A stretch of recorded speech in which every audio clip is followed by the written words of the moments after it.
90.000 evrov, kolikor krajevna skupnost letno prejme iz občinskega proračuna, bi lahko koristno porabili za različne naložbe.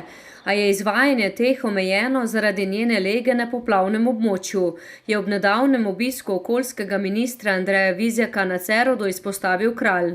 Imamo velike probleme z investicijami v centralnem delu, ki so nam ga določili za gradnje.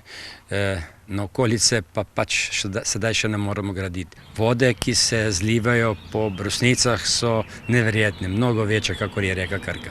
Potoka v Brusniški dolini se namreč v neurjih spremenita v reke z močnimi pretoki, je dodal. Ministra je spodbudil k hitrejši izvedbi postopkov na državni ravni. Mi čakamo na investicije že kar nekaj let.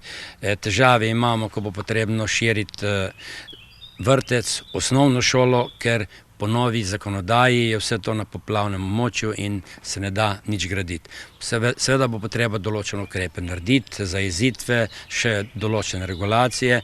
Kar bi, je poudaril, radi pospešili, saj Direkcija za vode zadeve že rešuje. Stroka dostikrat recimo tudi pred nekim varovanjem nekih res ekstremnih pojavov, kdaj pa kdaj tudi kaj pretirava, ne rečem, da ne. Gre res za strokovno vprašanje. Ta trenutek stroka napoveduje določene pretoke in posledično tudi to ovira te razvojne načrte.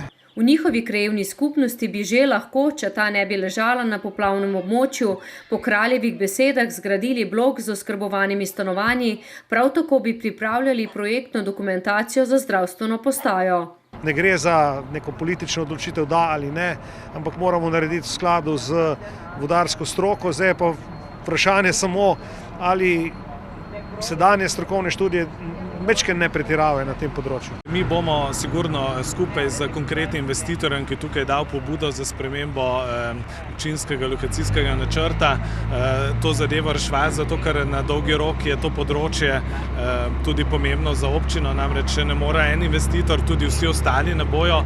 Občina tako Macedoniji podpira tudi namero o gradnji predvsem oskrbovanih stanovanj v Brusnicah.